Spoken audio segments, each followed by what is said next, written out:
இப்போ வந்து நம்ம என்ன பார்க்க போகிறோம் அப்படின்னா வந்து பாத்திரங்கள் தேய்க்கிறதுக்கு வந்து என்ன யூஸ் பண்ணலாம். லிக்யூடும் சில பேர் யூஸ் பண்ணுறாங்க, சில பேர் சோப்பு வந்து யூஸ் பண்ணுறாங்க. சோப்பு வந்து கரை என்ன ஆகும் அப்படின்னா துளி துளியாக வந்து ஒட்ட ஆரம்பிச்சிருது. துளி துளியாக வந்து பாத்திரங்கள்லாம் வந்து ஒட்டி இருக்கும். நீங்களே வந்து பார்த்துருப்பீங்க. அது ஒரு பெரிய பிரச்சனைன்னு சொல்லலாம்.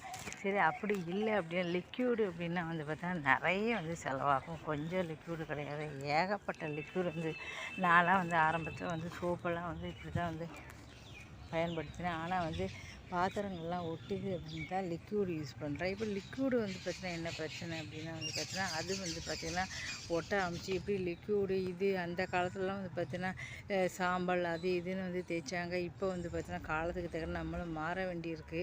இப்படி இருக்குது இந்த நேரத்தில் வந்து ஒரு பக்கம் லிக்யூடு யூஸ் பண்ணலாமா, சோப்பு யூஸ் பண்ணலாமா, இதுதான் எல்லாருக்கும். நானும் வந்து சோப்பு தான் யூஸ் பண்ணேன். ஆனால் பாத்திரங்கள் எல்லாம் கரை என்னாகும் ஃபுல்லாகவே ஒட்ட ஆரம்பிச்சிது. பாத்திரங்கள்லாம் இப்படி ஒட்டுதே அப்படின்னு சொல்லிட்டு தான் வேண்டாம் அப்படின்னு லிக்யூட் யூஸ் பண்ணுறேன். ஆனால் லிக்யூட் யூஸ் பண்ணுறது என்ன ஆச்சு அப்படின்னா லிக்யூடு வந்து நிறைய வந்து யூஸ் பண்ண வேண்டியிருக்கு. இதுதான் வந்து ஒரு மிகப்பெரிய ஒரு பிரச்சனை அப்படின்னு சொல்லலாம். இப்படித்தான் வந்து நடந்துக்கிட்டு இருக்கு.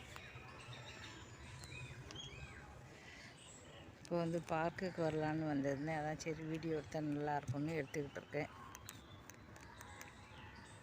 பார்க்கு ஏதாவது வெளியே எடுத்து இப்போ நம்ம வீட்டுக்குள்ளேயே வீடியோ போடுறதோட வெளியில் வந்து வீடியோ போட்டால் 4 பேர் வந்து பார்ப்பாங்க.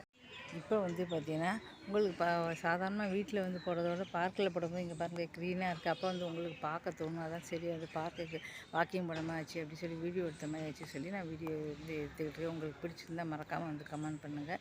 அது மட்டும் இல்லாமல் வந்து பார்த்திங்கன்னா பாத்திரங்கள் சுத்தமாக இருந்தால் தான் நம்ம சாப்பிட்ற சாப்பாடு வந்து சுத்தமாக இருக்கும். பாத்திரங்கள் சுத்தமாக இல்லை அப்படின்னா சாப்பிட்ற சாப்பாடு கூட வந்து பார்த்திங்கன்னா நல்லா இல்லாமல் போகிறதுக்கு வாய்ப்புகள் இருக்குது. கெட்டுப்போன இது வந்து சாப்பாடு அப்படியே நீங்கள் அரைக்குறையாக தேய்க்கும்போது வந்து பார்த்திங்கன்னா சாப்பாடு வந்து இருக்கும். அதனால் பாத்திரங்களை வந்து சுத்தமாக வந்து தேய்ச்சி வச்சிங்கன்னா இதாக இருக்கும். என்ன யூஸ் பண்ணணும் அப்படின்னு சொல்லி பார்த்து வந்து யூஸ் பண்ணுங்கள். இந்த சேனலை வந்து உபயோகமான தகவல் தான் வந்து நிறைய நான் போட்டுக்கிட்டு இருக்கேன். மறக்காமல் வந்து பார்த்து ஆதரவு கொடுங்க.